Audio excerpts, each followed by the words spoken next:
अंजना जी, मैंने उनको बहुत सिंपल सवाल पूछा क्विट इंडिया मूवमेंट पे, जिसको आज प्रधानमंत्री ने कहा कि महात्मा गांधी ने क्विट इंडिया मूवमेंट से अंग्रेजों को भगाया।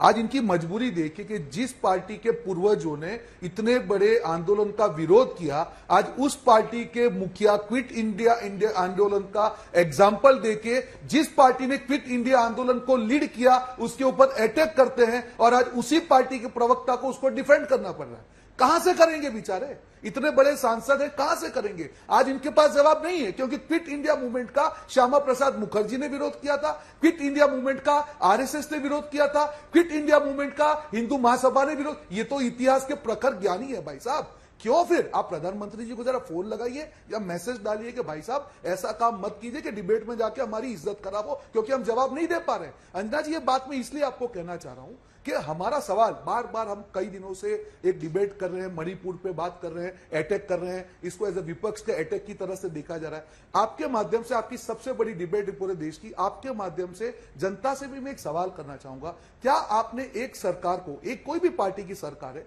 सुशासन के लिए डबल इंजन बना के एक राज्य में सरकार चलाई, अगर वो 2.5 महीने से वहां जो आग लगी है उसको शांत नहीं कर पा रहे हैं, अगर उसको सवाल पूछना क्या गुनाह है? आप मुझे सिर्फ इतनी बात बता दीजिए, रूल भूल जाइए, 267, 176, क्या आप में इतनी भी संवेदनशीलता नहीं है? 78 दिन तक आप चुप रहते हैं, विपक्ष आपको सवाल पूछता है, आप उसके ऊपर अटैक करते हैं, India is this, India is that. क्या कर रहे हैं आप? देश को बताइए ना, आपकी 56 इंच की ताकत होने के बावजूद भी एक राज्य 2.5 महीने से क्यों जल रहा है? क्यों वहां पे महिलाओं का यह हाल है? क्यों आप शांति नहीं करा पा रहे? क्योंकि जब जो सरकार की नीयत में खोट हो तब शांति आप नहीं कर सकते हैं। आप देश का बहुत बड़ा नुकसान कर रहे हैं। हमको देश को बचाना होगा, हमको आपसे कोई आपत्ति नहीं है। आप में अगर हिम्मत होती, सही 56 इंच की छाती होती, तो 2.5 महीने में ये शांति आप बहाल कर लेते। हम आपको कोई सवाल नहीं पूछते। आप 2.5 महीने के बाद भी सवाल के ऊपर आप सामने अटैक कर रहे हैं। शर्म आनी चाहिए आपको। विपक्ष के अटैक पे बंद करके कई बार पॉजिटिवली सोचना चाहिए कि देश की जनता आपके बारे में क्या सोच रही है।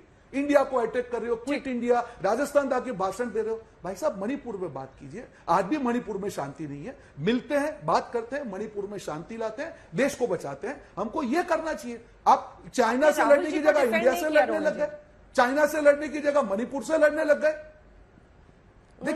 देखिए एक चीज समझिए, आज अटैक का बदला अटैक नहीं हो सकता है। मेरा सिर्फ इतना कहना है, राहुल जी देश की जनता की बात कर रहे हैं, राहुल जी इंडिया की बात कर रहे हैं, और राहुल जी तो गए थे मणिपुर जोड़ने के लिए। उन्होंने कहा कि मैं आपके साथ में खड़ा हूं। क्यों? आज राहुल जी तो कभी नफरत की बात नहीं कर रहे। राहुल जी ने अटैक मुद्दों पे किया है, व्यक्तिगत अटैक नहीं किया है भाजपा पे। यही कहा कि भाजपा की नीति खराब है, और इनका अटैक आप देखिए, पर्सनल अटैक करते हैं। हम तो पर्सनल अटैक नहीं कर रहे हैं, हमने तो मोदी जी पे पर्सनल अटैक नहीं किया। आज मैं जो बात कर रहा हूं, मणिपुर पे मोदी जी की नीति पे बात कर रहा हूं, क्विट इंडिया मूवमेंट पे मोदी जी के बयान पे बात कर रहा हूं। मैं व्यक्तिगत अटैक में नहीं मानता। रोहन जी, जयराम रमेश ने वार किया है, प्रधानमंत्री के पास हर काम के लिए वक्त है। ये जयराम रमेश ने लिखा है, कांग्रेस के खिलाफ झूठ बोलने का वक्त है। पीएम के पास मणिपुर पर बयान देने का वक्त नहीं है। सुधांशु त्रिवेदी जी, जवाब दीजिए। और आप ही राज्यों के चुनाव के प्रचार में बार बार डबल इंजन की सरकार का दम ठोकते हैं ना सर। डबल इंजन मतलब क्या? फिर तो स्टेट और सेंटर दोनों की अकाउंटेबिलिटी भी बनेगी ना, या सिर्फ श्रेय लेने वक्त? देखिए, दोनों बातों का जवाब देता हूं।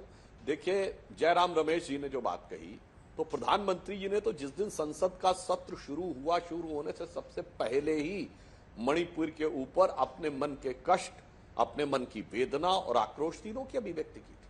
और जिस दिन सदन की कार्रवाई शुरू हुई, दोनों सदनों में जैसे ही मल्लिकार्जुन खड़गे जी खड़े हुए, मैं तो स्वयं राज्यसभा में था, उस तुरंत पीयूष गोयल जी नेता सदन ने खड़े होकर कहा कि हम मणिपुर पे चर्चा के लिए तैयार हैं।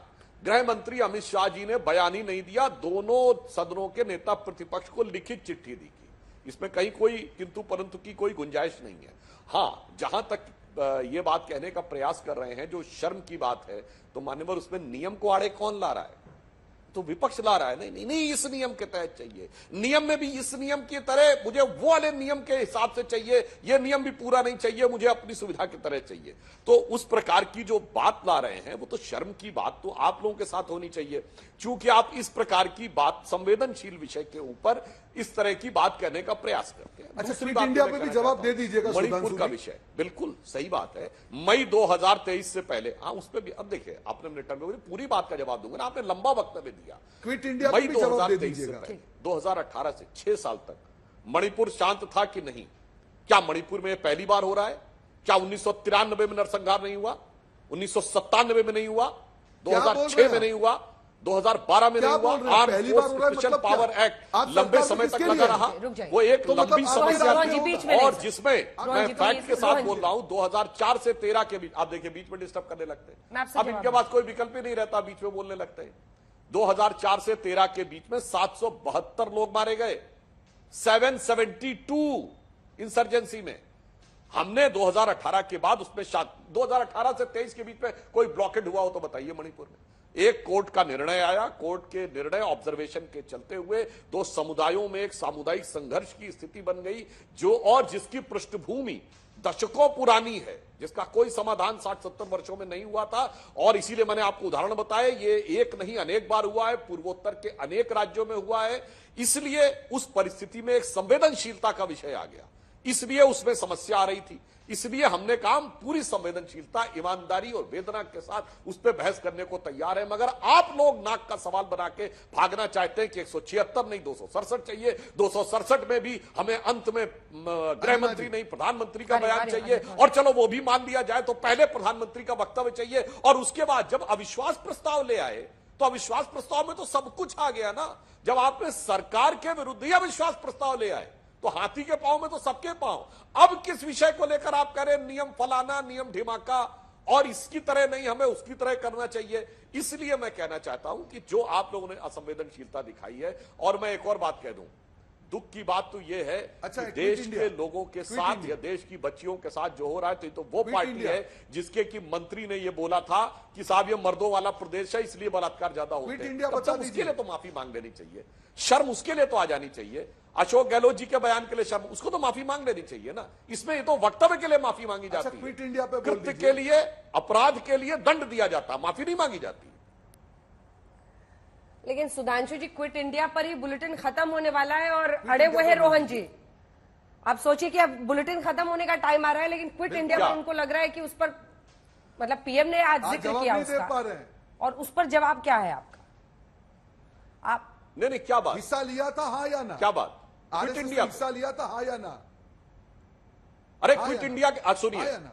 अरे सुनिए तो, क्विट हाँ या इंडिया ना? के समय राज्यों में कांग्रेस हाँ की या सरकारें ना? थी, किसकी शपथ हाँ ली या थी ना? भाई? हाँ या ना? यूनियन जैक की शपथ ली हाँ थी, या गरीब ना? के नाम की शपथ लेकर सरकार में बैठे थे कि नहीं? हाँ या बोलो ना? हाँ या ना? हाँ या ना? नहीं, अरे बोलो हाँ या ना देना रोहन। पड़ेगा। ये इतिहास, अरे भैया रोहन जी, सवाल पूछ रहा हूँ। राज्यों में बैठे रोहन जी, रोहन जी लगातार कांग्रेस जवाब की सुनिए ना। हुकूमत में श्यामा क्वीन की प्रसाद निष्ठा मुखर्जी की ने शपथ विरोध किया था लेकर- हाँ या ना? देखिए, अभी जो- नहीं है, देखिए, जवाब दीजिए ना, बीच में। हाँ या ना? नहीं किया था।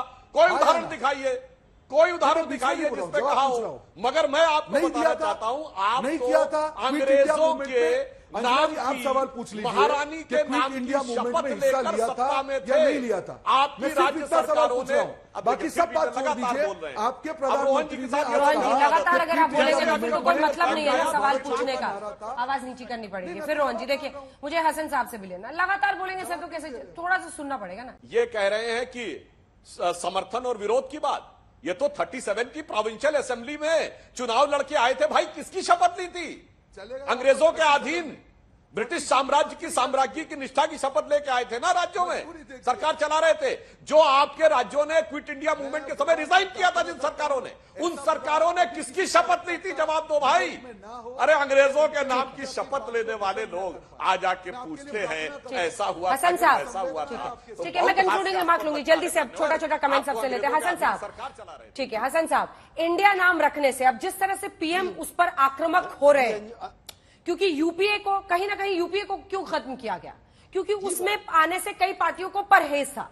ये तो किसी से बात छिपी नहीं हुई है नहीं हसन साहब, क्योंकि यूपीए सिनोनिमस बन गया था, समानांतर उसका हो गया था कि भ्रष्टाचार, परिवारवाद, तमाम आरोप लगे हुए थे, इसीलिए इंडिया नाम रखा गया। लेकिन जिस तरह से पीएम आक्रामक है, आपको लगता है इंडिया नाम रखने से फायदा होगा, या फिर वो अपने तरीके से लोगों में ये संदेश देने में कामयाब होते दिख रहे हैं कि ये वही पुराना यूपीए है? हसन साहब, देखिए अंजना जी, इंडिया नाम से हमें और देशवासियों को बहुत बड़ा फायदा हो रहा है। अब प्रधानमंत्री जी ईस्ट इंडिया कंपनी को ले आए। प्रधानमंत्री जी की जो पार्टी है, उसकी जो मदर पार्टीज थी, उन्होंने हमेशा अंग्रेजों का साथ दिया था, मुखबिरियां करी थी। ये कोई छुपी हुई बात नहीं है। तो आज भी उन्हें ईस्ट इंडिया कंपनी याद आ रही है। प्रधानमंत्री जी तो सबके प्रधानमंत्री हैं, वो इंडिया के प्रधानमंत्री हैं, या सिर्फ बीजेपी के कार्यकर्ता की तरह क्यों बिहेव कर रहे हैं? अगर वो आके ना वक्तव्य दे देते तो ये बवाल ही नहीं होता। बाहर भी तो वक्तव्य दिया था, 50 कदम चल के पार्लियामेंट में आके बोल देते। तो क्यों जिद कर रहे हैं प्रधानमंत्री जी भी कि उन्हें आना नहीं है? जी, इसी का जवाब लेंगे। उसी लिए हमारी बदनसीबी है कि प्रधानमंत्री को बुलाने के लिए वोट ऑफ नो कॉन्फिडेंस लाना पड़ा। क्या ये बदनसीबी नहीं है? प्रधानमंत्री मुखिया है हमारे। ठीक है, इसका स्पेसिफिक जवाब लूंगी मैं सुधांशु जी से। उन्हें बुलाने के लिए नो कॉन्फिडेंस ला रहे हैं हम। रोहन जी। अंजना जी, मेरी सिर्फ इतनी बात है कि आज देश के प्रधानमंत्री ने जो वक्तव्य दिया, ठीक है, मेरी संवेदना है, सुधांशु जी अच्छे प्रवक्ता हैं बेचारे, भगवान कभी भी किसी की ऐसी हालत ना करे कि उसके मुखिया की बात कोई बेचारे डिफेंड नहीं कर पा। क्विट इंडिया मूवमेंट का विरोध किया था आरएसएस ने, श्यामा प्रसाद मुखर्जी ने। आज प्रधानमंत्री की मजबूरी है कि इंडिया को अटैक करने के लिए क्विट इंडिया मूवमेंट का सहारा लेना पड़ा। श्रद्धांशु जी जवाब नहीं दे पाएंगे क्योंकि जवाब उनको मालूम है, इतिहास के अच्छे नॉलेज उनको रखते हैं, उनके पास जवाब नहीं। और दूसरी बात, आखिरी चीज अंजना जी, मेरी कंक्लूडिंग रिमार्क करूंगा, मैं सिर्फ ये चाह रहा हूं कि ये सारी जो भी नेगेटिविटी है छोड़ के जितना आप इंडिया को अटैक करेंगे, इंडिया उतने आपके खिलाफ जाएगा और क्विट इंडिया होगा, पर आपके अहंकार। इंडिया को टारगेट करना क्या उल्टा पड़ जाएगा? और दूसरा वही कि आखिरकार अविश्वास प्रस्ताव के जरिए जो हसन साहब कह रहे हैं, पीएम को उन्होंने खींच ही लाया सदन में बोलने के लिए। प्रधानमंत्री जी ने बहुत सही कहा है, क्विट इंडिया उस समय हुआ था, आज स्वतंत्रता के अमृत काल में भी क्विट इंडिया की जरूरत है। और इंडिया पे मैं एक और बात कह देना चाहता हूं, अंजना जी, इंडिया एक ऐसा गठबंधन है जिसका अंग्रेजी में ही नाम लेने में इन लोगों को याद आता है, हिंदी का नाम कोई लेता ही नहीं है। जब से राहुल गांधी जी चले गए, कहते उत्तर भारत वाले सतही होते हैं, इंडिया नाम का हिंदी अनुवाद बोलते ही नहीं। और यदि शॉर्ट टर्म में इतना इंटरेस्ट है अंजना जी, तो इंडियन नेशनल कांग्रेस का आईएनसी हुआ, मैंने किसी नेता को इंक बोलते तो नहीं सुना इंडियन नेशनल कांग्रेस को। अब ये बता दें, ये इंक जो है वो घुल गई है इंडिया में, या इंक का भी अलग अस्तित्व बाकी है? ठीक है।